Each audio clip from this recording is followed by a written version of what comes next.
ومن أحسن قولا ممن دعا إلى الله وعمل صالحا وقال إنني من المسلمين. আসসালামু আলাইকুম রহমতুল্লাহ। শেখ ওয়ালাইকুম আসসালাম ওয়া রাহমাতুল্লাহি ওয়া বারাকাতুহু। জি শেখ, আমি কানাডা থেকে বলছি। আমার নাম সেলিম। আমি এর আগে আপনাকে প্রশ্ন করার সুযোগ পেয়েছিলাম, আলহামদুলিল্লাহ। এবার আমরা হজে যাচ্ছি কানাডা থেকে। তো শেখ, আমরা প্রায় 300 জনের একটা টোটালে যাচ্ছি। আমিন আমিন আমিন। তো শেখ, বোধহয় আমাদের সফরের আগে আপনাকে আর সুযোগ পাবো না প্রশ্ন করার। আমি অনুরোধ করছি দুটো প্রশ্নের জন্য, আমি জানি না পাবো কিনা। তো প্রথম প্রশ্নটা আপনাকে বলছি, আর দ্বিতীয় প্রশ্নটা আমাদেরকে সৌদি সরকারের আইন অনুযায়ী আমরা বিপদে পড়ে গিয়েছি। তো প্রথম প্রশ্ন হচ্ছে, স্যার আমি একটা হাত পাচ্ছি, কাজ দৌড়াচ্ছিলাম তো, এক কাজে ছিলাম তাই। তো প্রথম প্রশ্ন হচ্ছে শেখ, আমি 2012-তে আমি একবার হজ করেছিলাম। আমার সে অভিজ্ঞতা এবং আমাদের পরবর্তীতে আওয়াজগুলো আসছে না কেন ইকরাম ভাই? একটু আপনি আপনার সাউন্ডটা একটু উইক আছে আর কি, একটু কম। তো আপনি মাইকটা একটু কাছে নিয়ে কথা বলুন, কথাগুলো একটু। জি জি শেখ, এখন শোনা যাচ্ছে? শুরুতে বলেন। হ্যাঁ বলেন। আচ্ছা, তো আমার 2012 সালের হজের অভিজ্ঞতা এবং তারপরে যারা গিয়েছে তাদের সবের অভিজ্ঞতা থেকে বলছি, মিনাতে যে আমরা যখন থাকবো 10 তারিখে 4টা কাজ করার পরে, যে চুল কাটা জামারাত গুলো পরে, এই মিনাতে 10, 11, 12 এই 3 দিন প্রচন্ড ফিতনা হয়। এবং সেটা হচ্ছে কি, এই বাথরুম যাওয়া নিয়ে, বিছানার বর্ডার নিয়ে, কাপড় টাঙানো নিয়ে, তারপরে সবাই মোবাইলে আলোচনা করে, ভিডিও দেখে, প্রচুর ফিতনা। এখন ওখানে ঠিক মতো জিকির করাটা আসলে দুর্বল ইমানের হলে মানুষ থাকলে পারে না। তা আমাদেরকে এই মানসিকের সময় আমাদের আজিজিয়াতে আমাদের অ্যাপার্টমেন্ট থাকবে। তো শেখ, এই পরিস্থিতিতে এই ফিতনা থেকে বাঁচার জন্য আমাদের কি একটু নসিহা করেন একটু প্লিজ। আজিজিয়াতে তো থাকা জায়েজ নয় মেনার দিন রাতগুলোতে। দিনে হয়তো থাকতে পারবেন হয়তো এসে, কিন্তু আপনি রাত্রে বলছেন? না না না না শেখ, রাতে তো আপনি আপনার দার্সে পরিষ্কার বলেছেন আমাদেরকে রাতে বেশিরভাগ সময় আমাদেরকে মাগরিবের আগেই মিনাতে চলে আসতে হবে, কারণ আজকে থেকে মিনা একেবারে কাছে। ওটা আমরা করবো অবশ্যই। রাতে অবশ্যই মাগরিবের পরে আমরা মিনা এলাকায় ঢুকে যাব, কিন্তু যে দিনের বেলাটা এই যে মারামারি, খাওয়া নিয়ে মারামারি, ঝগড়াঝাটি, চিৎকার হয়, এই ফিতনা থেকে বাঁচার জন্য আমরা কি করতে পারি যদি আপনি আপনার। কিন্তু আজকাল খুব কঠিন। আজকাল রাস্তাঘাটে কোথাও বসতে দেন, এক সময় হয়তো যে রাস্তাঘাটে বসতে দিত, এখন তো কোথাও বসতে দেবেন। আপনাকে মেনায় ঢুকে, আমি যেটা নিজের বাস্তবিকতা বলছি, আমি ঘুরে যে মেনাতে কোনো জায়গায় একটু থামতেও দেবে না, চলতেই থাকতে হবে। আপনাদেরকে এইভাবে যে করেছে যে আজিজিয়াতে আপনাদের হোটেল দিয়েছে, ওখানে থাকবেন, আর এমনি রাত্রে হয়তো মাগরিব পর বা এশা পর চলে এলেন, আর তারপরে রাতটা গোটা কাটালেন।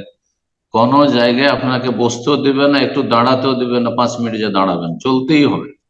তো এইভাবে তো আমি বলছি, আমরা যদি মাগরিবের পর আমরা তাঁবুতে চলে যাই, গিয়ে আমরা এসব পরে ঘুমিয়ে পড়লাম, আবার ফজর পরে বের হয়ে চলে আসলাম। তাঁবু আছে আপনাদের মেনাতে? জি জি জি, আমরা কানাডা থেকে যাচ্ছি, মুয়াইসিমে আমাদের তাঁবু আছে। ও তাঁবু আছে, তাহলে তাঁবু ছেড়ে আপনি আজিজিয়ায় কেন থাকবেন, এটা আমার প্রশ্ন। ওই যে বললাম শেখ, ওই যে ফিতনা, ঝগড়াঝাটি এই সমস্ত হচ্ছে সারাদিন। করবেন না ঝগড়াঝাটি, কেউ জবরদস্তি হজের মাঠে করবেন না। এখন কেউ তর্ক করছে, কেউ গল্প করছে, কেউ মোবাইল দেখছে, এতে জরুরি না যে আমাকে তাদের সাথে তাল মিলাইতে হবে। হ্যাঁ, দুনিয়াদারদের সাথে আপনি সোজা নির্জনে কিবলামুখী হয়ে শোনেন। আমি যেটা বলছি, আমি যদি থাকতাম সেখানে যেটা করতাম সেটা আপনাকে বলছি। হ্যাঁ, আর এমন নয় যে আজকালকার মুসলিম যারা হজে আসছে তারা সবাই ইবাদতবন্দি করতে আসছে। অনেকের পয়সা আছে, আসছে, আসার পরে গল্প করে টাইম পাস করছে। ও 5 মিনিট নাম কষ্ট একটু দোয়া করে হয়তো। আরাফাতও দেখেছি 5 থেকে 10 মিনিট, 20 মিনিট, আধা ঘন্টা দোয়া করে, আর বাকি 6 ঘন্টা ওদের গল্প গুজব আর এদিক সেদিক, খাওয়া দাওয়া, ঘোরাফেরা, আমোদ ফুর্তি এগুলোতে চলে। কোথায় কি তামাশা দেখে আসো, তো তাদের সাথে দিতে হবে নাকি? না, মোটেই না। তো লোকেরা গুনাহ করছে, তারা ফিতনা করছে, আপনি ফিতনাকে এড়িয়ে চলবেন। আপনি ফিতনার মাঝে থেকে ইবাদত বندگی যদি করেন, তো এটা হচ্ছে নবী সাল্লাল্লাহু আলাইহি ওয়াসাল্লাম বলেছেন, আল ইবাদাতু ফিল হারজি কাহিজরাতিন ইলাইয়া। ফিতনা ফাসাদের যুগে মানুষ কলহ করছে, বিবাদ করছে, অথবা গুনাহ করছে, আর সেই সময় যদি আপনি ইবাদত বندگিতে মগ্ন হইতে পারেন, এটি আমার কাছে হিজরত করে আসার মতো। কিন্তু আপনি শুধু ওরা দুনিয়াদার, দুনিয়ার গল্প গুজব করবে ক্ষমাতে, সেজন্য আমি আজই যে চলে আসবো, এটা মোটেই জায়েজ নাই। দিনের বেলা আসতে পারেন, দিনের বেলা বলছি, আবার দিনের বেলা মেনায় অবস্থান করা ওয়াজিব নয়, মুস্তাহাব। সারাদিন আপনি কাটাতে পারেন, ফজর পরে চলে গেলেন আপনি আজিজিয়ে, আর সারাদিন সন্ধ্যা পর্যন্ত থাকলেন, আর আসার পরে আপনাকে তাঁবুতে থাকতে হবে রাতে, তাহলে ঠিক আছে। জাযাকুমুল্লাহ। বারাকাল্লাহু ফিক শেখ। সম্ভবত উনি আপনাকে রিকোয়েস্ট করেছিল আরেকটা হয়তো এই হজ সম্পর্কিত প্রশ্ন করার জন্য, তো অনুমতি দিলে আমি হ্যাঁ হ্যাঁ, সরি। হজ সম্পর্কে প্রশ্ন করতে পারেন। জি, হজ সম্পর্কে প্রশ্ন অনেক অনেক হাজী সাহেবদের কাজে আসবে সরাসরি। এখন ইনশাআল্লাহ সময় আমি ওনাকে আনমিউট করে দিচ্ছি শেখের অনুমতি সাপেক্ষে। তো আপনি জি সেলিম ইকবাল, আপনি আনমিউট করে নিন। দিকে রাখো।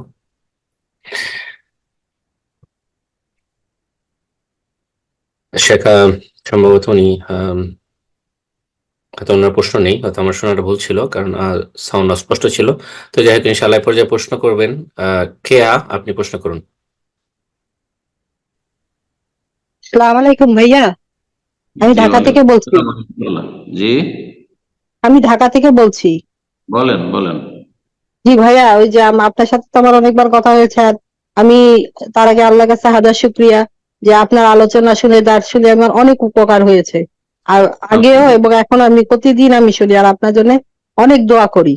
তো আমি সম্প্রতি একটা আপনার ইয়ে শুনে আমি যেটা জানতে পারলাম যে যদি আত্মীয় স্বজনদের কোনোদিন সম্পর্ক ছিন্ন করতে হয় না, কিন্তু আমি সংক্ষেপে বলি যে আমি তো একে তো অসুস্থ পঙ্গু, আর আমার আব্বা 40 বছর আগে আরেকটা বিয়ে করেছেন। করার পর থেকে না আমাদের কোনো ভাই বোন ভরণ পোষণ করেন না। তো এখন আমার মা মরে গেছে আজকে 10 বছর হয়। তো এই আমার তো বিয়েও হয় নাই, আমি তো আমার বাবের আন্ডারে, তাই না? কিন্তু আমার আব্বা আমার কোনো ভরণ পোষণ নেন না, যোগাযোগ করেন না। আমার মার তরফ থেকে যে সম্পত্তি পেয়েছে, মানে আমার নানা নানির থেকে পাইছি, ওখান থেকে আমার চিকিৎসাও চলে, আমার ওইভাবে চলছে। আমার তাও আরেক বোনের আন্ডারে থাকি আমি। তা আমারটা আল্লাহর মতো আল্লাহই আমার ব্যবস্থা করে দিচ্ছেন ইনশাল্লাহ। কিন্তু আমার কথা হলো কি, আমার মাঝে মাঝে না অভিমানে আমার আব্বার সাথে আমি কথা বলা বন্ধ করি, কারণ আমার আব্বা তো জীবনে আমাদের ফোন দিলেও খবর নেয় না, আমাকে এসেও দেখে না, মানে অনেক অনেক সমস্যা। মোট কথা আমার কষ্ট লাগে। তা আমি যে মাঝে মাঝে আমার এই মান অভিমানে আব্বার সাথে কথা বলা বন্ধ করে দিই, তো এতে কি আমার গুনাহ হবে? কিন্তু আমি বলতে চাই, যদিও বলি না, আব্বা মনে হয় 30 সেকেন্ড, কখনো 1 মিনিট বলে মা মা বলে ঠিকই, বোন, কিন্তু প্রশ্ন সংক্ষিপ্ত করুন ইনশাআল্লাহ। জি, জাযাকাল্লাহ খাইর। জি প্রশ্ন জি, সংক্ষিপ্ত করুন। মানে এই তো এটাই আমার, যে আমার কি গুনাহ হবে, মানে আমি নিজে থেকে ফোন দিলে হয়তো আব্বা কথা বলে রেখে দেয়, তো মাঝে মাঝে অভিমানও বন্ধ করি, এতে কি আমার বলছি, বুঝে নিয়েছি আমি। বাপ জালেম, হক আদায় করছে না মেয়ের বা ছেলের, ছেলে মেয়ে কি কথা বন্ধ করতে পারবে? উত্তর হচ্ছে কথা বন্ধ করতে পারবে না। তবে জরুরি নয় যে প্রতিদিন সকাল বিকেল কথা বলতে হবে। হ্যাঁ, যদি আব্বা ফোন করে অবশ্যই রিসিভ করতে হবে। আব্বা যদি কথা বলতে চায় অবশ্যই কথা বলতে হবে। আব্বার সাথে যদি দেখা হয়ে যায় তাহলে অবশ্যই সালাম দোয়া করতে হবে এবং কথা বলতে, ভালো কথা বলতে হবে। আর মাঝে মধ্যে যোগাযোগ রাখা, মাঝে মধ্যে, এর পরিমাণ নির্ধারণ নাই যে সপ্তাহে একবার করতেই হবে, মাসে একবার করতেই হবে, বা প্রতিদিন একবার খোঁজ খবর নিতে হবে, না, জরুরি না, এটা ফরজ না। তবে ধরেন 2 মাস 3 মাস 4 মাস চলে যাচ্ছে, মাসকে মাস চলে যাচ্ছে, আর আব্বার সাথে যোগাযোগ করছেন না, এটা জায়েজ না। অথবা তিনি ফোন দিচ্ছেন, আপনি এড়িয়ে যাচ্ছেন, আপনি রিসিভ করছেন না, এটা জায়েজ না, এটা দেখো না হবে। আশা করি বুঝতে পেরেছেন।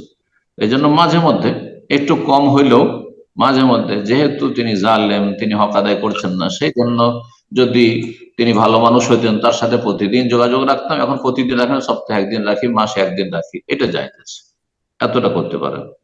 আল্লাহ তাআলা আলাম। জাযাকাল্লাহ খাইর। তো সেলিম ইকবাল, আপনি ফোনটা দেখছি আনমিউট করেছেন, তো আপনার যদি হজ সংক্রান্ত প্রশ্ন থাকে, শেখ আপনাকে অনুমতি দিয়েছিলেন, তো একটা প্রশ্ন করতে পারেন। জি, জাযাকাল্লাহ খায়ের, আমাকে সুযোগটা দেওয়ার জন্য। শেখ, এবার যেটা এখন যেটা সৌদি সরকার আইন করেছে যে ওয়েস্টার্ন ইউরোপ থেকে যারা যাবে, নর্থ আমেরিকা থেকে যারা, তারা নুসুক হজ অ্যাপের মাধ্যমে যেতে হবে। তো ওরা প্যাকেজ দিয়ে দেয়, এই কাউকে কাউকে প্যাকেজে হাদিয়ে ইনক্লুড করেছে, কাউকে কাউকে দেয়নি, আমাদেরকে দেয়নি। তো আজকে সকালে ওরা আমাদেরকে ইমেল পাঠিয়েছে, বলেছে যে আমাদের haramain.com গিয়ে আমাদের $325 জমা দিয়ে আমাদেরকে হাদি করতে হবে। $325 মানে প্রায় 475 ক্যানাডিয়ান ডলার, এটা অনেক টাকা। আমাদের এখানে গরুর ভাগা 100-120 ক্যানাডিয়ান ডলার। এখন এটা আমাদের জন্য মস্ত বড় একটা বোঝা হয়ে গেছে।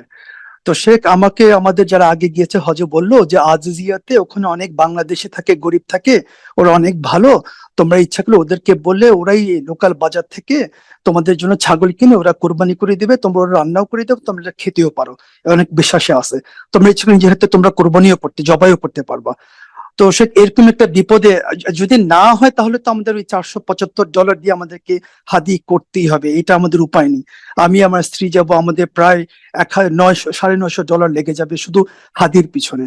তা আমরা কি আমাদের তো 300 জনের মতো আমরা থাকবো, আমাদের কারোরই হাদির কোনো সুযোগ নাই। তা আমরা কি তাহলে এভাবে কোরবানিটা করতে পারি? আপনার একটা দার্সে আমি আপনার প্রতিষ্ঠা দার্সে ভিডিও দেখেছি আলহামদুলিল্লাহ। তো এই আজিজিয়ার ভিতরে যদি কোরবানিটা করি, এটাকে হজের হাদি হিসেবে গ্রহণযোগ্য হবে? এবং আপনার অভিজ্ঞতাকে আমাদের একটু নসিহা করেন প্লিজ, আমরা বিপদে পড়ে গেছি।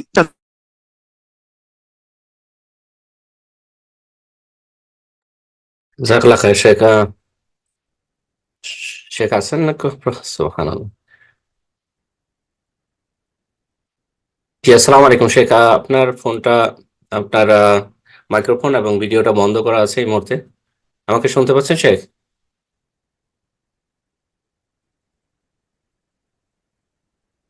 আসসালামু আলাইকুম রহমতুল্লাহ বরকাত।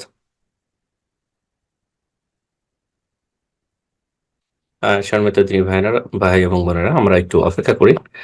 তো শেখের সম্ভবত মাইক্রোফোনটা বন্ধ হয়ে গেছে আসলে, এবং ভিডিওটা। তো শেখ খেয়াল করছেন? জি, আসসালামু আলাইকুম শেখ। শুনছেন আমাকে? জি জি জি, শুনতে পাচ্ছি। আপনি কি প্রশ্ন শুনেছেন ভাইয়ের? আমি প্রশ্ন শুনেছি, আমি শুনছিলাম, আপনার কথা জি জি শুনছিলাম। জি জি জি, আপনি কন্টিনিউ করুন। জি, জাযাকাল্লাহ খাইর। ভাইয়ের প্রশ্ন হচ্ছে যে আমরা যদি ব্যাংকে জমা করছি টাকা কোরবানির জন্য, হাদির জন্য, তাহলে তাতে অনেক টাকা লাগছে।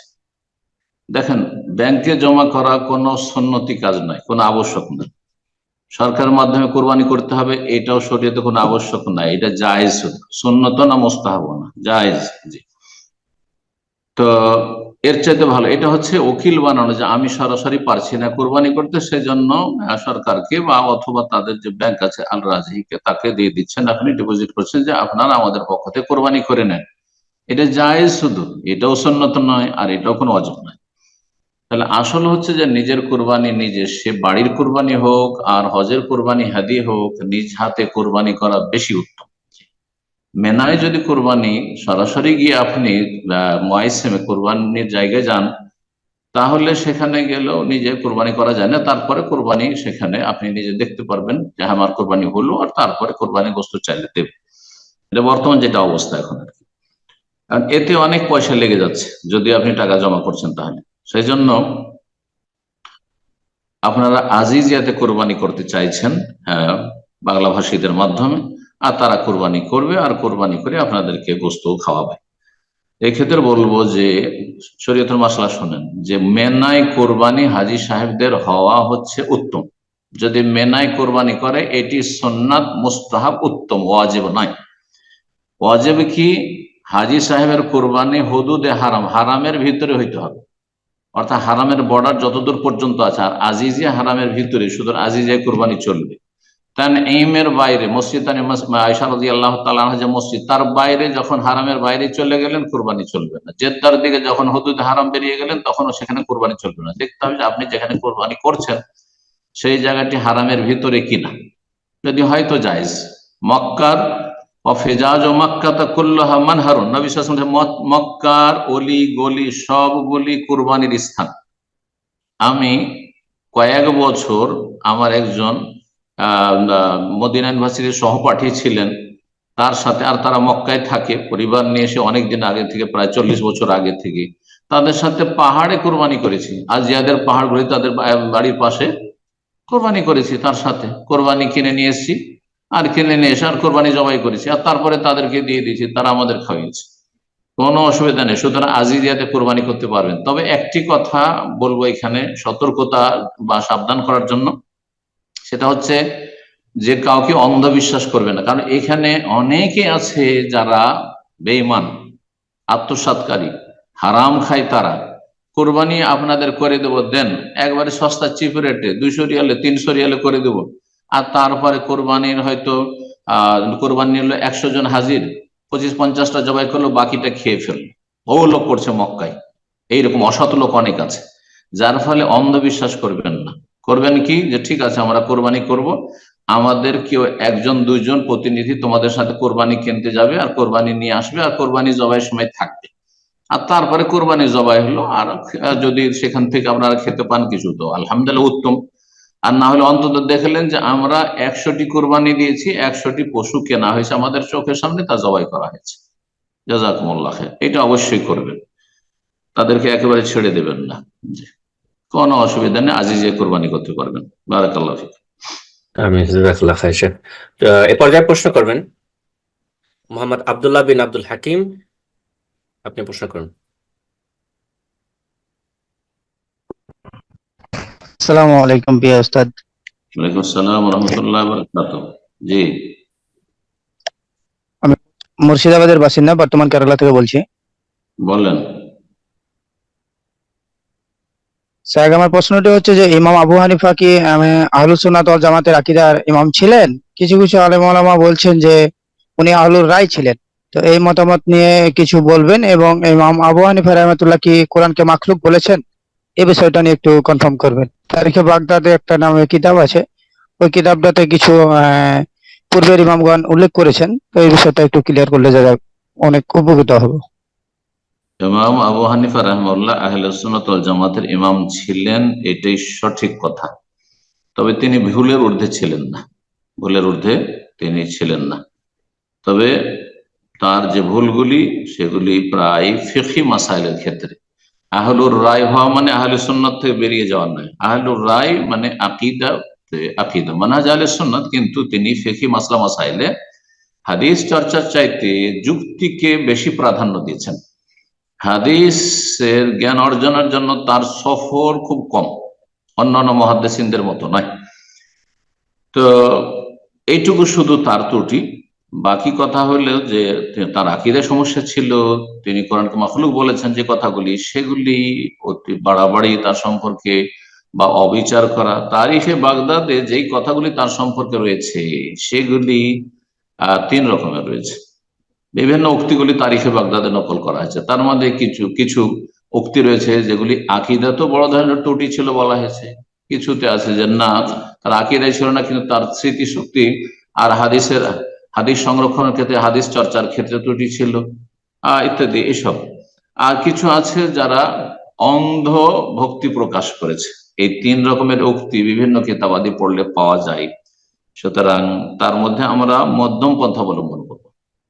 তার সম্পর্কে অধিকাংশ উম্মতের ওলামায়ে কেরাম, হানাফি, শাফি, মালিকি, হাম্বলি, যারা বিজ্ঞ ওলামা, তারা যে কথাটি বলেছেন সেটাই আমি আপনার সামনে পেশ করব। সেটা হচ্ছে ইমাম আবু হানিফা রাহমাতুল্লাহ আকীদায় কোনো ত্রুটি ছিল না, যা দেওবন্দি আর বেরেলভিদের মধ্যে রয়েছে, মোটেই ছিল না।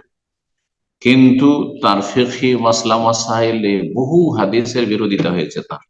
সেটা বিভিন্ন কারণে হইতে পারে, যে কারণগুলি রাফুল মালাম আন আইমাতিল আলাম ইবনে তাইমিয়া রাহিমাহুল্লাহ কিতাবাতিতে সেই কারণগুলি বর্ণনা করা হয়েছে। হাদিস পাননি, হয়তো সেই সময় তার কাছে পৌঁছেনি। হাদিস পৌঁছেছে কিন্তু দুর্বল সূত্রে পৌঁছেছে, সহি সূত্রে পৌঁছেনি, কিন্তু পরে দেখা গেছে হাদিসটি সহিহ। অথবা দেখেছেন যে সাহাবীর আমল তো এরকম, দেখছি কোন সাহাবীর আর হাদিসটাকে হয়তো গুরুত্ব দেননি। তো এইরকমটা হয়েছে, বিভিন্ন ক্ষেত্রে এরকম হয়েছে। তো ফিকহি মাসলা মাসাইলে তার ইজতিহাদি রায় মত প্রাধান্য পেয়েছে। এই জন্য আহলুর রায় বলা হয়। আহলুর রায় মানে এই নয় যে আহলে সুন্নাত থেকে খারিজ, আহলে বিদআত, মোটেই নয়। এরকম ভুল প্রাথমিক স্তরে ভাইরা এরকম বুঝবেন না, এবং এত বড় একজন ইমাম সম্পর্কে এইরকম বিরূপ মন্তব্য করবেন না। আর ইমাম আবু হানিফা রাহিমাহুল্লাহ যেসব ত্রুটিগুলো রয়েছে সেগুলো নিয়ে চর্চা করার চাইতে নিজের সংশোধন করা বেশি ভালো। তিনি দুনিয়া থেকে চলে গেছেন, আর তারপরে আমাদেরকে যেটা করতে হবে যে তার দোষ চর্চা করা প্রয়োজন নেই, কারণ সেটা করলে সমাজে আরো বিদ্বেষ আর শত্রুতা ছড়াবে। কিন্তু বর্তমান যুগে যারা ইমাম আবু হানিফার দোহাই দিয়ে শিরক বেদাতে লিপ্ত রয়েছে, মিলাদ কিয়ামে লিপ্ত রয়েছে, মাজার পূজায় লিপ্ত রয়েছে, পীর মরিদের গুমরাহিতে লিপ্ত রয়েছে, সুফি ইজমে, আর এই তাবিজ তোমারে লিপ্ত রয়েছে। ইমাম আবু হানিফা তাবিজ করতেন নাকি? হ্যাঁ, ইমাম আবু হানিফা আকীদায় শিরক ছিল নাকি? ইমাম আবু হানিফা রাহিমাহুল্লাহ কি এই সুফিদের মতো এই ফানায় বিশ্বাসী ছিলেন নাকি? আর হুলুল আর ওয়াহদাতুল ওজুদের কুফরিতে বিশ্বাসী ছিলেন নাকি? তো বর্তমান যুগের দেওবন্দি বেরেলভিদের আকীদা এইগুলো সব। তো কথা হচ্ছে আমাদের এই জাতিকে সংশোধন করতে হবে যে তোমাদের সাথে আবু হানিফা রাহিমাহুল্লাহর কোনো সম্পর্ক নাই আছে, তোমরা শুধু নামে মাত্র তার নামটা ইউজ করছো। তো এটা হচ্ছে উপকারী কাজ। আর ইমাম আবু হানিফা রাহিমাহুল্লাহর ব্যক্তিত্বের উপর আঘাত করা, আক্রমণ করা, এইটা ক্ষতি সাধন করা। এই জন্য বড় বিজ্ঞ একজন আলেম, যিনি আমার ওস্তাদ সৌদি আরবের, তিনি একসময় বলেছেন যে ইমাম আবু হানিফা, শাফি, মালিক, আহমদ, তাদের যে যার যার ভুল ত্রুটিগুলো রয়েছে, তো এ কাদ জাওয়াজ আল কান্তারা, এরা পুল পার করে চলে গেছে। এদের সম্পর্কে যদি আপনি বলেন যে এদের আকীদায় সমস্যা ছিল, তাহলে গোটা দুনিয়া কেউ বিশ্বাস করবে না, উল্টো এতে ক্ষতি হবে। কথা বোঝা গেছে? এটা ঠিক ওই রকমই যে ওপর দিকে যদি থুথু ফেলেন, তাহলে থুথু আপনার উপর এসে পড়বে। যারা আমাদের শত্রুতা করছে, কোরআন সুন্নাহ যারা আমরা দাওয়াতের কাজ করছি, তাদের শত্রুতা করছে, আর শত্রুতা করে তারা নিশ্চিহ্ন হয়ে গেছে, আর হয়ে যাবে। ইবনে তাইমিয়া রাহিমাহুল্লাহ শত্রুতা করেছে, আর তারপরে সব নিশ্চয় দুনিয়া থেকে বিদায় হয়ে গেছে, চলে গেছে, তাদের নাম নেওয়ার কোনো লোক নেই। কথা বলছেন? তো ইমাম আবু হানিফার সমালোচনা করা, এটা হচ্ছে উপর দিকে থুথু ফেলার মতো, এতে কোনো লাভ নেই। তবে ইমাম আবু হানিফার দোহাই পেড়ে যারা বিদআত এবং শিরকে লিপ্ত রয়েছে, তাদের সংশোধনের কাজ করুন, তাদের ইসলামের কাজ করুন। আল্লাহ তৌফিক দান করুন। জি, আমিন। জাযাকাল্লাহ খায়ের শেখ। এ পর্যায়ে প্রশ্ন করবেন রাবেয়া আক্তার, আপনি প্রশ্ন করুন।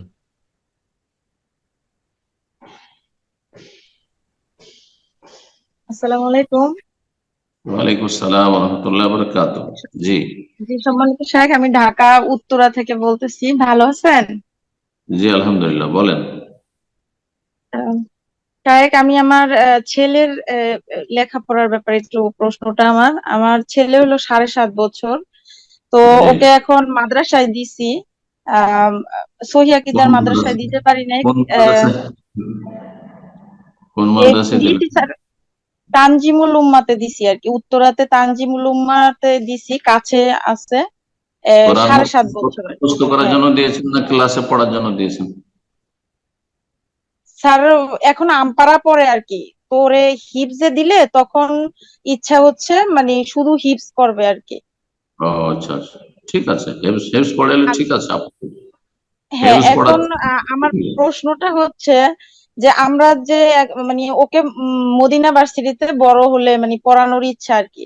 এখন আমি কিভাবে ওকে সামনে আগায় নিতে পারি? আমাদের ইয়াটা কি ঠিক আছে? যেমন সামনে যখন ও নাজেরা শেষ করে মানে হিপস ধরবে, তখন কি মানে হিপস শুধু রাখবো নাকি জেনারেল রাখতেই হবে মাদানী ভার্সিটিতে যদি আমরা পরবর্তীতে পড়াতে চাই? হেফজের সাথে আমাদের দেশে যে হেফজ খানার পদ্ধতি, পুরনো পদ্ধতি, অবশ্যই এটা অনেকে পরিবর্তন করেছে, জানি না সেখানকার অবস্থা, যেখানে আপনার ছেলে আছে, সেটা হচ্ছে যে হেফজও করে যাচ্ছে প্রতিদিন, আর তার সাথে যে এই ছোট ক্লাসগুলো সেগুলো কভার করে যাচ্ছে। তো এতে হচ্ছে হবে কি যে বয়সটা ল্যাপস হবে না, সময়টা নষ্ট হবে না বেশি। শুধু শুধু হেফজ করতে গিয়ে 4-5 বছর 6 বছর লাগিয়ে দিয়ে যখন একবারে দাড়ি মোচ গজিয়ে গেল, আর তারপরে এনার্জি লেস হয়ে গেছে, আর লেখাপড়া করতে চায় না, অধিকাংশ হাফেজ গুলি এই জন্য ভালো আলেম হতে পারে না। এটা আমার অভিজ্ঞতায় বলছি, ছোট থেকে। কারণ আমরা 9 ভাই মাদ্রাসায় লেখাপড়া করেছি। 2 ভাইকে আমরা হেফজখানায় দিয়ে দেখেছি যে তারা অন্যান্য যে ভাইগুলো যে আলেম যে পর্যায়ে হয়েছে সেই পর্যায়ে যেতে পারেনি। এর পিছনে কারণটা হচ্ছে যে হেফজের তারা যথেষ্ট সময় লাগিয়ে দিয়েছে, আমাদের হেফজখানার সিস্টেমটা ভালো না। তবে যেখানে নতুনত্ব এসছে, ক্লাসও চলছে, আর তারপরে হেফজও চলছে, আর তাড়াতাড়ি 3 বছরের মধ্যে, ম্যাক্সিমাম 2 থেকে 3 বছরের মধ্যে হেফজ শেষ করে 5 বছর মোটেই লাগাবে না, আর সময় এতে বেশি যাবে না, আর তারপরে এগিয়ে যাবে, ভালো আলেমও হইতে পারবে আর হাফেজ হইতে পারবে। হাফেজ হয় যদি ভালো আলেম হওয়ার সাথে, তাহলে অনেক ভালো। কিন্তু হাফেজ অনেক ভালো হইলো আর ভালো আলেম হইতে পারলো না, এতে বেশি লাভ নেই, বেশি লাভ নেই। সুতরাং আপনার মুখ্য উদ্দেশ্য হবে ছেলেকে ভালো আলেম বানানো। তো মদিনা ইউনিভার্সিটি বা সৌদি আরবের ইসলামিক ফ্যাকাল্টি গুলোতে যদি নিয়ে আসতে হয়, তাহলে যেসব মাদ্রাসাগুলি রয়েছে এখন তো 7.5 বছর বয়স, একটু এগিয়ে যাক, 10-11 পর্যন্ত হেফজটা কমপ্লিট করে নিক, যেন 12-14 না চলে যায়, 12-র উপরে মোটেই যেন না যায়। হেফজ কমপ্লিট হয়েছে আর প্রাথমিক ক্লাসগুলি ক্লাস 5 পর্যন্ত হয়ে গেছে, সেটা স্কুল মাদ্রাসার মাধ্যমে হোক, যেখানে হোক না কেন, মোটামুটি নিজের ভাষাও জানছে, বাংলাও জানছে, আর প্রাথমিক পর্যায়ের আরবি কিছু লেখাপড়া জানছে। তারপরে এমন মাদ্রাসাগুলিতে ভর্তি করেন যে মাদ্রাসাগুলি মঞ্জুরি প্রাপ্ত সৌদি আরবের ইউনিভার্সিটি গুলো থেকে। মিরপুরে মাদ্রাসা রয়েছে, মনে হয় দারুস সুন্নাহ যেটির নাম, সেটা রয়েছে। তারপরে আপনার এতে রয়েছে আরো মাদ্রাসা, যাত্রাবাড়ি এতে রয়েছে উত্তর যাত্রাবাড়িতে মোহাম্মদী আরাবিয়া। এছাড়াও আরো মাদ্রাসা রয়েছে, নাজিরাবাজার মাদ্রাসা রয়েছে। জি, তো এইভাবে অনেকগুলি মাদ্রাসা রয়েছে। আরুল হাদিসদের মাদ্রাসা রাজশাহীতে রয়েছে, বিভিন্ন জায়গায়। এখন তো অনেক মাদ্রাসা আলহামদুলিল্লাহ। এক সময় ছিল যে গোটা বাংলাদেশে 1-2টি মাদ্রাসা থেকে আসতো, শুধু শুধু মাদ্রাসা মোহাম্মদী আরবি, অন্য কোনো মাদ্রাসা তেমন মনোযোগী ছিল না, যার ফলে ছেলে আসতে পারতো না। তখন ওই আলিয়ার ছেলেরা চলে আসতো, আলিয়ার ছেলেরা আসতো, অনেকে সেখান থেকে বেদাত আর গুমরাহি আর চরমপন্থা নিয়ে আসতো। এখানে সে কেউ হেদায়েত হয়েছে, কেউ হেদায়েত হয়ও নি, এমনও হয়েছে। তো আরেকটা পদ্ধতি হচ্ছে যে আলিয়ার সার্টিফিকেট দিয়ে ভালো রেজাল্ট করে আসা, সেটা একটা পদ্ধতি। তো এখন যথেষ্ট সময় আছে। আর মোদী ইউনিভার্সিটি অ্যাডমিশনের জন্য সময় হচ্ছে 18 থেকে নিয়ে 25 বছরের মধ্যে। আমাদের যুগে 22 বছর ছিল। 18 থেকে 25 বছরের ভিতরে যে কোনো সময় অ্যাপ্লাই করে অ্যাডমিশন নিতে পারবে সৌদি আরবে। আল্লাহর কাছে দোয়া করে আল্লাহ কবুল করুন, আল্লাহ আপনার মনের আশা পূরণ করুন। বারাকাল্লাহ ফিক। আমিন। জাযাকাল্লাহ খাইর। এ পর্যায়ে প্রশ্ন করবেন আব্দুর রহমান, আপনি প্রশ্ন করুন। আসসালামু আলাইকুম স্যার, বাংলাদেশ থেকে ওয়ালাইকুম বলছি। আসসালাম ওয়া রাহমাতুল্লাহি ওয়া বারাকাতুহু। জি, স্যার, আমরা জানি আল্লাহ তাআলার অনেক সুন্দর নাম এবং গুণ রয়েছে, কিন্তু আমরা যারা সাধারণ মানুষ, যেগুলো কোরআন এবং বুঝলাম না, প্রথম হাদিসে বাক্যটা এসেছে, বুঝলাম না, আপনার কথাটা আবার পুনরায় বলুন। আমরা জানি আল্লাহ তাআলার অনেক সুন্দর এবং নাম এবং গুণ রয়েছে। আল্লাহ সুন্দর সুন্দর নাম এবং নাম গুণ। রয়েছে, না কি বলছেন? হ্যাঁ, জোরে বলেন না, আস্তে কথা আসছে। আমরা জানি আল্লাহ আল্লাহ সুন্দর তাআলার নাম অনেক রয়েছে। সুন্দর, হ্যাঁ, অনেক গুণও রয়েছে। তো জি, যেগুলা কোরআন এবং হাদিসে আসছে, আমাদের মতো সাধারণ মানুষ যারা, তারা তো সবগুলা জানি না। তো যখন কেউ আমাদেরকে আল্লাহ তাআলার গুণ সম্পর্কে একটা জানাবে, কিন্তু সাথে কোনো দলিল পেশ করবেন না, তখন আমাদের করণীয় কি হবে? যখন যেমন কিছুদিন আগে একজন বললো যে আল্লাহ তাআলা কষ্ট পান, বা আমরা জানি যে আল্লাহ তাআলা যাকে ইচ্ছা ক্ষমতা দান করেন, যার থেকে ইচ্ছা ক্ষমতা নিয়ে নেন। তো এই যে ক্ষমতা নিয়ে নেন, এটা নাকি আল্লাহ তাআলার গুণ। তো তখন আমাদের করণীয় কি হবে? কোন নীতি অবলম্বন করবো, একটু যদি বলতেন। হ্যাঁ, তুই তো কোরআনে আছে, তুতিল মুলকা মান তাশা ওয়া তানজিউল মুলকা মিম্মান তাশা।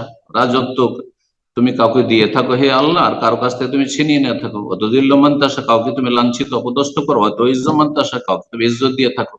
কাউকে আমির বানিয়ে থাকো, গরিব বানিয়ে ফকির বানিয়ে থাকো। তো আল্লাহর সিফাত, আল্লাহর গুণ। এক কথায় দেখেন, এত তাওহীদুল আসমা সিফাতে জনগণকে ঢুকিয়ে দেওয়া আহ, আর জনগণকে পেরেশানিতে ফেলে দেওয়া, এটা কিন্তু আমাদের সালাফদের তরিকা নয়, যেই তরিকা কিছু আলেমরা শুরু করেছে।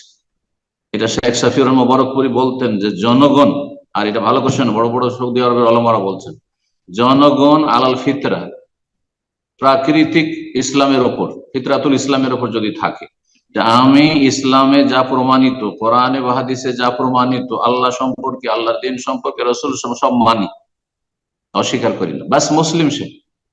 চিন্তা করুন, সাহাবীরা কি এগুলো এক একটা করে শিখতেন নাকি নবী সাল্লাল্লাহু সাহাবীর কাছে, যে জাতি সেফাত না এটা ফেলি সেফাত, আর তারপর এটা ইতিবাচক না নেতিবাচক, আর এসব কোনটা কি করব। হ্যাঁ, আল্লাহর নজুল নিয়ে তাদের গবেষণা, আল্লাহর অবতরণ নিয়ে, তো আল্লাহর আশা আগমন নিয়ে, না না না, এগুলো করতেন না। তারা বিশ্বাস করতেন যে আল্লাহ বলেছেন, রসুল বলেছেন, বিশ্বাস করি, ব্যাস যথেষ্ট, এতটাই যথেষ্ট। বেশি ঝামেলায় ফেলে দিয়ে নিজে ক্ষতিগ্রস্ত হবেন, আর তাদের শিষ্যরা এক শ্রেণী ফিতনা ছড়াচ্ছে, তাদের কিছু ছাত্র আছে খালি ফিতনা ছড়াচ্ছে। হ্যাঁ, এই আলেমের আকীদা ঠিক নয়, এই আহলে হাদিস আলেমের ঠিক নয়, এই সালাফি আলেম সালাফি নয়, সালাফি দিয়ে শুধু খারিজ করছে। আল্লাহ হেদায়েত দান করুন, জি, বুঝার তৌফিক দান করুন। আমিন। প্রশ্ন করবেন আজরাফ জায়ান আরিক, আপনি প্রশ্ন করুন। আসসালামু আলাইকুম স্যার। ওয়ালাইকুম আসসালাম ওয়া রাহমাতুল্লাহি ওয়া বারাকাতুহু। জি, আমি আমেরিকা থেকে বলছি স্যার। বলেন। তো শেখ, আমার প্রশ্নটা হচ্ছে যে আমরা তো জানি যে আম, কোনো মানুষ যখন নামাজ ত্যাগ করে, সে কুফরি করে, সে ইসলাম থেকে বের হয়ে যায়। তো শেখ, এমত অবস্থায় যদি কোনো মানুষ আবার তওবা করে ইসলামে ফিরতে চায়, তাহলে তাকে কি করতে হবে? তাকে কি শাহাদা পাঠ করে আবার ফরজ গোসল করতে হবে, নাকি আবার তাকে আহ কিছুই করতে হবে না, পরবর্তী নামাজ পড়তে হবে, নামাজ পড়লেই পরবর্তী হবে। ওয়াক্তে নামাজ পড়তে হবে? ফজর ফজর ছেড়েছে, জোহর পড়লে সে মুসলিম হয়ে গেল, কথা বোঝা গেছে, ইসলামে চলে আসো। আবার ছেড়ে দিল, কুফরিতে চলে গেল। দেখেন, নামাজ 1-2 ওয়াক্ত 4 ওয়াক্ত ছাড়লে, মাঝে মাঝে ছাড়লে বড় কাফের হয় কিনা এই নিয়ে জটিল ইখতিলাফ হয়েছে। যারা কাফের বলেছেন তাদের মাঝেও দুটো মত রয়েছে। যারা টোটালি সালাত পড়ে না, 5 ওয়াক্তের 1 ওয়াক্ত পড়ে না, তারা কাফের। কিন্তু 5 ওয়াক্তের 3 ওয়াক্ত পড়ে, 2 ওয়াক্ত পড়লো না, তারা কাফের কিনা একদল বলছে তারাও কাফের। যখনই ছাড়লো 1 ওয়াক্ত তখন কাফের হয়ে গেল। হ্যাঁ, তো আপনি যেভাবে জিজ্ঞাসা করেছেন তাদের মতে ফজর ছেড়েছে আবার জোহরে পড়লো, তখন সে মুসলিম, এটাই তার তওবা। হ্যাঁ, এটাই তার তওবা। আর আসর পড়লো সে মুসলিম, আবার ছেড়ে দিয়ে সে কুফরি করলো। বোঝা গেছে? জি। আপনি নিজে 1 ওয়াক্ত ছাড়বেন না। আর তারপরে এটা সাধারণভাবে জেনে রাখবেন যে বেনামাজি মুসলিম থাকতে পারে না, এতটা। কিন্তু অমক অমক ব্যক্তি কাফের কিনা এটা আপনার বলার অধিকার নেই। হ্যাঁ, নির্দিষ্ট করে কোন ব্যক্তি অমুক ব্যক্তি বেনামাজি সুতরাং সে কাফের, এটা বলার অধিকার আপনার। কারণ আমার বলার জন্য বেশ কিছু শর্ত লাগবে, বেশ কিছু শর্ত লাগবে। সেই শর্তগুলি আছে কিনা দেখতে হবে, তারপরে কুফরের হুকুম লাগানো হবে। সে সালাতের গুরুত্ব সম্পর্কে জেনেছে কিনা, সালাত না পড়লে কাফের হয় এটা তাকে জানানো হয়েছে কিনা, তার অজ্ঞতা দূর করা হয়েছে কিনা, ইত্যাদি ইত্যাদি। জি। নাকি তার সংশয় রয়েছে, সে অন্যদের যারা বলছে যে না সালাত ত্যাগকারী অন্যান্য পাপীর মতো ফাসিক, তাদের মতে বিশ্বাসী, নাকি তার সংশয় আছে, তাওয়িল আছে নাকি, ইত্যাদি সব দেখার বিষয় রয়েছে। এক কথায় যারা একেবারে নামাজ পড়ে না, শুধু জুমা পড়া মুসলিম, অথবা পড়েই না, একবারে জুমাও পড়ে না, তারা কাফের। গোটা মাস চলে গেল নামাজ পড়েনি, 11 মাস চলে গেল নামাজ পড়েনি, রমজানে শুধু নামাজ পড়ে, রমজান পরে আবার ছেড়ে দিল, গোটা বছর পড়লো না, 11 মাস পড়লো না, তারা কাফের। তাদেরকে বলবেন কাফের। কিন্তু মাঝে মধ্যে পড়ছে, মাঝে মাঝে ছাড়ছে, মাঝে মাঝে পড়ছে, মাঝে মাঝে ছাড়ছে, তারা সঠিক মতে কাফের নয়। সঠিক মতে তারা কাফের না, কিন্তু তারা পাপিষ্ঠ, অনেক বড় পাপিষ্ঠ, জেনাকারী, খুনির চাইতে বেশি পাপিষ্ঠ তারা। আল্লাহ হেদায়েত দান করুন। আমি প্রশ্ন করবেন MS খান, আপনি প্রশ্ন করুন।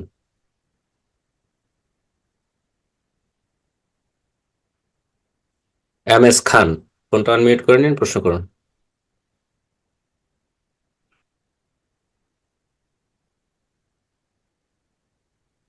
আমরা একদম সময়ের শেষ পর্যায়ে চলে এসেছি, আর বেশি সময় দিতে পারছি না, তো বিধায় আমরা পরবর্তী আরেকজনকে সুযোগ করে দিব।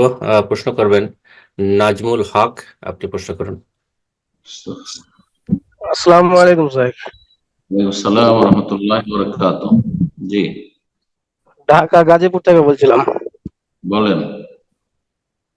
আমার আজকের এটা হলো যে আমার এক কলিগ আছে, তো নামাজ টামাজ পড়ে না, মাজারে বিশ্বাসী মুরিদ হয়ে আছে। ও অনেক নাফরমানি কথা বলে, অনেক কথাবার্তা বলে আর কি, মানে যে খুবই খারাপ কথা বলে। স্যার কোথায় সিজদা দিচ্ছেন, সিজদাটা ঠিক হচ্ছে কিনা, কোন জায়গায় দিচ্ছেন, জান্নাত জাহান্নাম সবকিছু নিয়ে যেন অনেক খারাপ কথা বলে। তো আমি তার জন্য, এই জন্য আমি তার সাথে আমার ব্যক্তিগত কোনো সম্পর্ক রাখি না, অফিসিয়ালি যতটুকু রাখা যায় ততটুকু রাখি। তো আমার কথা হলো কোনটা, এই জন্য মাঝে মাঝে কথা হয় এগুলো নিয়ে, আমি যতটুকু চেষ্টা করি বলি, কিন্তু কোন কথা বুঝে না। তো পরবর্তী আমাকে আমার অন্য এক কলিগ আমাকে হাদিস দিয়ে আমাকে একটু আক্রমণ করছে। সে আক্রমণটা হচ্ছে এরকম যে আপনি 3 দিন মুসলিমের সাথে কথা না বললে মুসলিম থাকে না, এ অনেক পাপ, তা আপনি ওর সাথে কথা বললেন না, তাহলে আপনি কেমন মুসলিম? আপনি তো মুসলিম না। মানে আমাকে এভাবে আক্রমণ করছে হাদিস দেয়। তো আমার কাছে কথা হলো যে মানে মুসলিমের সাথে যদি মুসলিম কথা না বলে তো মুসলিম থাকে না, এটা তো জাহেল মূর্খর কথা, তো গন্ড মূর্খ। এভাবে আমাকে আক্রমণ করে। আমার কাছে মুসলিমের সাথে কথা না বলে তাহলে সেই ব্যক্তি গুনাহগার। হ্যাঁ, জায়েজ নয়, নাজায়েজ কাজ করলো, সে গুনাহগার, ফাসিক বলতে পারে, কিন্তু সে মুসলিম থাকে না, এটা তো একটা মূর্খের কথা। আমাকে এভাবে আক্রমণ করছিল সেদিন যে আপনি তো মুসলিম না, আপনি প্রশ্ন বলেন। আমার প্রশ্নটা হলো যে মানে যে ওই হাদিসের অনুযায়ী কোন রকম ক্যাটাগরির মুসলিমরা পড়বে? এটা তো মুসলিম না। যেই ব্যক্তি ইসলামকে নিয়ে বিদ্রুপ করছে, আপনি ইসলাম পালন করছেন অথবা ইসলামের কথা বলছেন, সেই জন্য তুচ্ছ তাচ্ছিল্য করছে, সে তো কাফের।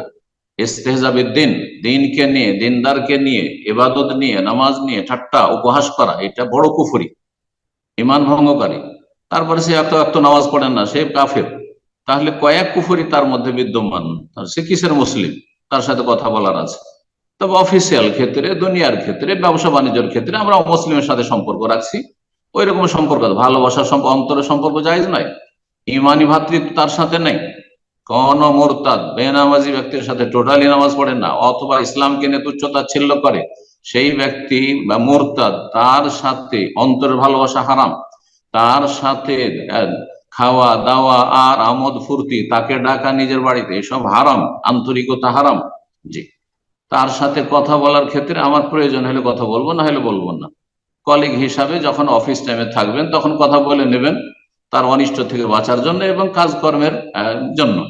কিন্তু পার্সোনালি তার সাথে কথা বলার কোনো প্রয়োজন নেই, তাকে সালাম দেওয়া জায়েজ নাই। জি, তার সাথে আত্মীয়তা জায়েজ নাই, তার জানাজায় উপস্থিত হওয়া জায়েজ নয়, তাকে দাফন করবেন না মুসলিমদের কবরস্থানে। জি,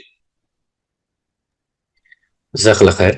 তো আজকের প্রোগ্রামের সর্বশেষ প্রশ্ন নিব, যার মাধ্যমে আজকের প্রোগ্রাম শেষ হয়ে যাবে ইনশাআল্লাহ।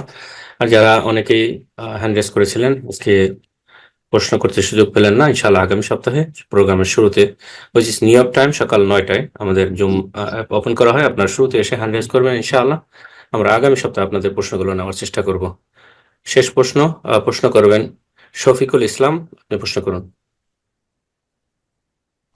আসসালামু আলাইকুম সম্মানিত শায়েখ। ওয়ালাইকুম আসসালাম ওয়া রাহমাতুল্লাহি ওয়া বারাকাতুহু। জি আমি বলেন। আসাম থেকে ধুবড়ী জেলার বিলেশিপাড়া থেকে বলছি। আমি মাশাআল্লাহ, আপনার বক্তব্য শুনে আহলে হাদিস হয়েছে, আগে তবলিগ করতাম।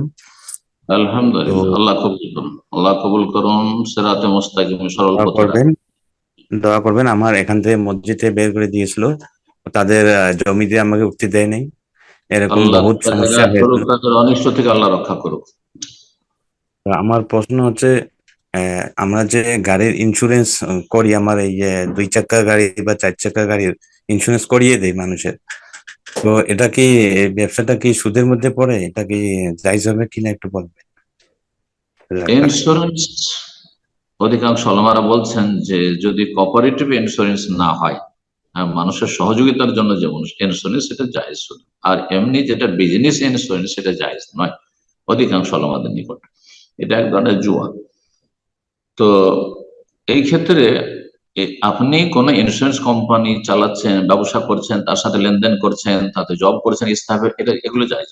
কিন্তু অনেক সময় ইন্স্যুরেন্স করতে বাধ্য, আইন বাধ্য করছে, হ্যাঁ, অথবা পরিস্থিতি বাধ্য করছে। ইন্স্যুরেন্স না করলে, আল্লাহ না করে হঠাৎ করে যদি একটা অ্যাক্সিডেন্ট হয়, লাখ লাখ টাকা চলে আসলো, কোথা থেকে দেবেন আপনি?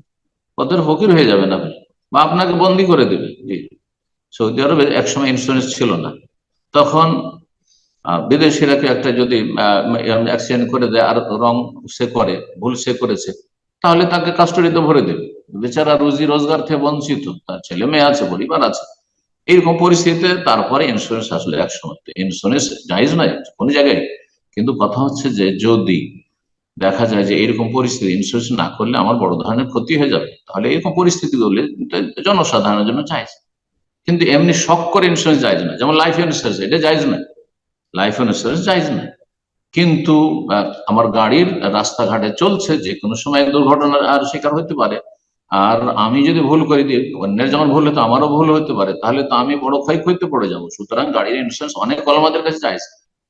এই জন্য কাতার থেকে অনেক আগে আমরা ছাত্র জীবনে যখন বেনারস জামিয়া সালেফায় পড়তাম, একটি কিতাব একজন সালাফি আলেম লিখেছিলেন, তাতে বলেছেন যে একমাত্র লাইফ ইন্স্যুরেন্স জায়েজ নয়, বাকি ইন্স্যুরেন্স গুলি যদি মানুষ প্রয়োজন হয় করতে, হেলথ ইন্স্যুরেন্স। এখন হঠাৎ করে মানুষের বড় ধরনের রোগে আক্রান্ত হতে পারে, এখানে লাখ লাখ রিয়াল বিল চলে আসে, কোথা থেকে দেবে সে? 10 বছরও সে পেমেন্ট করতে পারবে না হয়তো। তো সেই জন্য হেলথ ইন্স্যুরেন্স এখন চলে আসছে। আর হেলথ ইন্স্যুরেন্স না হলে এখানকারই হবে না, আইডি কার্ডও হবে না, অবৈধ হয়ে যাবে। সুতরাং এখানে জায়েজ, কোনো অসুবিধা নেই, কোনো গুনাহ হবে না। জাযাকুমুল্লাহ। তো আপনার পরিস্থিতিটা দেখতে হবে, বিশেষ করে আপনি শখ করে লাইফ ইন্স্যুরেন্স করবেন না। আপনি বাড়ির হাউস ইন্স্যুরেন্স করবেন, বাড়ির ইন্স্যুরেন্স করবেন না, কিন্তু গাড়ি রাস্তাঘাটে চালাচ্ছেন, বা কাগজপত্রের ক্ষেত্রে প্রয়োজন এইসব ইন্স্যুরেন্সের, সুতরাং সেই ক্ষেত্রে জায়েজ। এই ব্যবসাতে আপনি পুরোপুরি ইনভলভ হবেন না, কিন্তু প্রয়োজনে জায়েজ আছে। জাযাকুমুল্লাহ। বারাকাল্লাহ ফিক। শেখ আজ শেষ করা যাক এখানে ইনশাআল্লাহ, অনেক সময় হয়ে গেল, একটু দোয়া করে শেষ করে দেন ইনশাআল্লাহ। জাযাকাল্লাহ খাইর। বারাকাল্লাহ ফিকুম। ভাইরা থাকলেন আজকে আর প্রশ্ন করলেন, আল্লাহ তাদেরকে উত্তম বদলা দান করেন। যারা শুরু থেকে থেকেছেন দার্সে, আল্লাহ রাব্বুল আলামিন তাদের আরো বেশি তৌফিক দান করেন। যেসব ভাইরা আংশিক থেকেছেন তাদেরকে আল্লাহ বেশি বেশি আরো ইলম হাসিলে তৌফিক দান করেন, উপকারী জ্ঞান দান করেন, ভালো আমলে তৌফিক দান করেন এবং দিনের পথে চলার এবং প্রতিষ্ঠিত থাকার তৌফিক দান করেন। আল্লাহ আমাদের সকলকে জান্নাতুল ফিরদৌস দান করেন। আর এই সামনে সপ্তাহগুলিতে আশা করব যে যেহেতু হজ কাছে আসছে, সুতরাং হজ, ওমরা, কুরবানি সংক্রান্ত মাসলা মাসাইল সম্পর্কে আপনারা জিজ্ঞাসা করার চেষ্টা করবেন, যাতে করে একজন আর একজনকে উপকৃত করতে পারে। আপনার একটি মাসলা জিজ্ঞাসা করার কারণে অনেক লোকের লাভ হয়ে যাবে, যখন সেটা পরোক্ষভাবে সোশ্যাল মিডিয়াতে যাবে আর লোকেরা শুনবে, অনেক প্রশ্ন উত্তর পেয়ে যাবে আপনার এই প্রশ্ন করার কারণে। জিবরাইল আলাইহিস সালাম রাসূলুল্লাহ সাল্লাল্লাহু আলাইহি ওয়াসাল্লামকে এসে কেন জিজ্ঞাসা করতেন? যাতে করে সাহাবায়ে কেরাম জানতে পারে এই মাসলা মাসাইল, ইসলাম কি জিনিস, ঈমান কি জিনিস, ইহসান কি জিনিস, কিয়ামত কখন হবে, কিয়ামতের লক্ষণ কি, ইত্যাদি। তো ওই রকমই আপনার একটি প্রশ্নের কারণে হতে পারে যে লক্ষ লক্ষ মানুষ উপকৃত হতে পারে সেই উত্তরটি পেয়ে। এই জন্য আপনারা সময় উপযোগী প্রশ্ন করার চেষ্টা করবেন, যারা নিয়মিত আমাদের এই জুম প্রোগ্রামে থাকছেন। ওয়া জাযাকুমুল্লাহ খাইরান ওয়া সাল্লাল্লাহু আলা নবিয়িনা মুহাম্মদ ওয়া আলা আলিহি ওয়া সাহবিহি আজমাইন।